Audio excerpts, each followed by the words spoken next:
వివేకానందరెడ్డి హత్య కేసులో ఈడీ సోదాలు కొనసాగుతున్నాయి. హైదరాబాద్, కడపలో మొత్తం 6 చోట్ల ఈడీ సోదాలు చేస్తోంది. మరింత సమాచారం మా ప్రతినిధి నాగార్జున అడిగి తెలుసుకుందాం. నాగార్జున, వివేక హత్య కేసులో ఈడీ సోదాలకు సంబంధించిన వివరాలేంటి?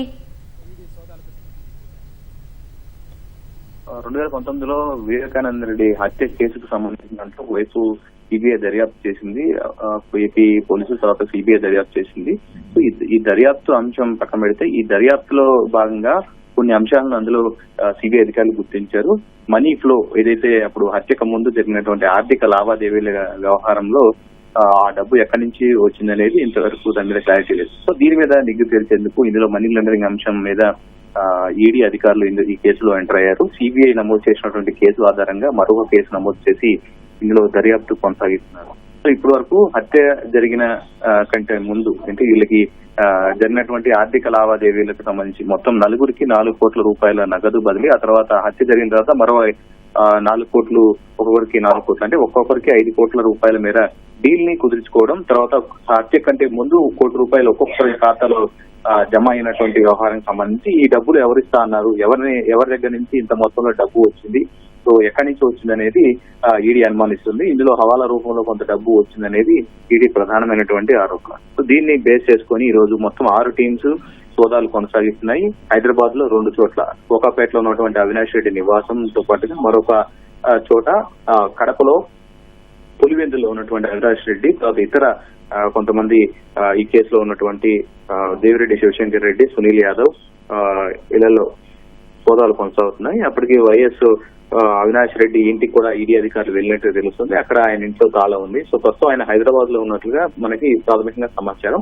సో దీని మీద కోకాపేటలో ఉన్నటువంటి ఆయన నివాసంలో ఈడీ అధికారులు సోదాలు చేస్తున్నట్లుగా మనకి తెలుస్తోంది. సో దీని మీద క్లారిటీ రావాల్సి ఉంది. ఈ కేసుకు సంబంధించి ఇప్పటికే ఒకవైపు వైఎస్ వివేకానందరెడ్డి కుమార్తె సునీత కూడా పలు ఈ కేసులో తమ తండ్రి హత్యకి న్యాయం జరగలేదని, ఇందులో చాలా మంది ఇన్వాల్వ్ అయి ఉన్నారని దేశంలో ఉన్నటువంటి అన్ని ఈడీ జోనల్ ఆఫీసులకి ఆమె లేఖలు రాశారు.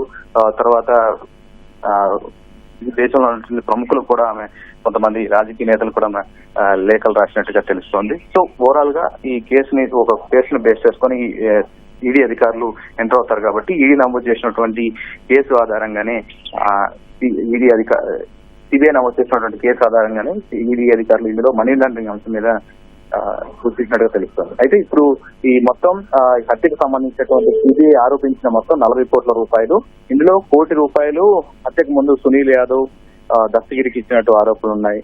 46.70 లక్షలు దస్తగిరి సన్నిహితులు సయ్యద్ మున్నా లాకర్ ద్వారా అప్పుడు సిబిఐ స్వాధీనం చేసుకుంది.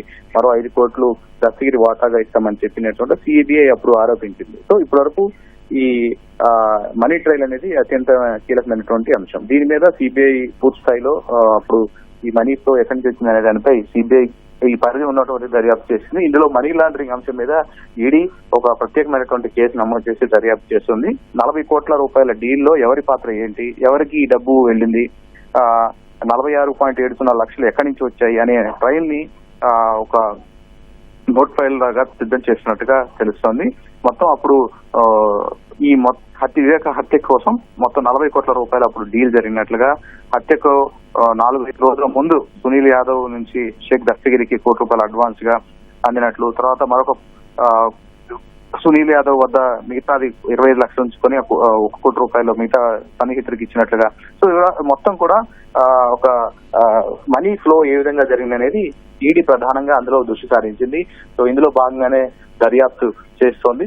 ఒక కేసు ఒక ఈసీఐఆర్ నమోదు చేసింది. ఈ కేసులో సిబిఐ దర్యాప్తు ఆధారంగా అప్పుడు మనీ ఫ్లోకి సంబంధించి ఇవంతా కూడా హవాలా రూపంలో వివేకానందరెడ్డి హత్య కోసం చెల్లించారు. మొత్తం 4 ఎర్రగంగిరెడ్డి, సునీల్ యాదవ్, దస్తగిరి, సో మరొకరికి మొత్తం 4కి ఇందులో చెల్లించారు. సో ఈ డబ్బులన్నీ కూడా అవినాష్ రెడ్డి అనుచరుల నుంచి వచ్చాయనేది ప్రధానమైనటువంటి ఆరోపణ. సో దీనికి సంబంధించిన దాంట్లో ఈ ఎవరు డబ్బు ఇక్కడ దీన్ని పంపారు, ఎవరు ఎక్కడి నుంచి ఈ ఫ్లో అంతా కొనసాగింది, ఎవరెవరి ఖాతాల్లో ఎంత వెళ్ళింది అనేది ఈడీ ప్రధానంగా దర్యాప్తు కొనసాగిస్తోంది. సో ఇప్పుడు మొత్తం ఈ సోదాలంతా ముగిసిన తర్వాత ఒక ప్రెస్ నోట్ విడుదల చేసే అవకాశం మనకు కనిపిస్తోంది. ప్రస్తుతానికైతే ఆంధ్రప్రదేశ్ లో కడపలో మొత్తం 4 చోట్ల, హైదరాబాద్ లో ఉన్నటువంటి కోకాపేటలో ఉన్నటువంటి అవినాష్ రెడ్డి నివాసం మరొక చోట, 2 చోట్ల, మొత్తం 6 చోట్ల 7 టీమ్స్ సోదాలు చేస్తున్నాయి. సిఆర్పిఎఫ్ బలగాల భద్రత నడుమ ఈ సోదాలంతా కూడా కొనసాగుతున్నాయి. సాయంత్రానికి ఈ ఈడీ సోదాలకు సంబంధించి మనకు క్లారిటీ వచ్చే అవకాశం ఉంది.